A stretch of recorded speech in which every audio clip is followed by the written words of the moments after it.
তো গাইস, আমি এখন আছি ইসাইল আটপাড়া থানা। তো এই গ্রামটি প্রত্যন্ত হাওড় অঞ্চল।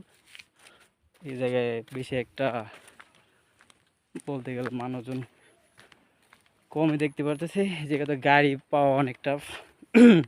তো আমি একজন আমার ফ্রেন্ডের কাছে যাচ্ছি।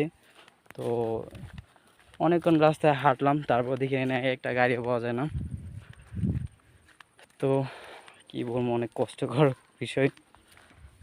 তো এই অঞ্চলগুলো অনেক নিরিবিলি, একটা মানুষও নেই। দেখছেন কতটুকু আসলাম, কোনো মানুষ নেই।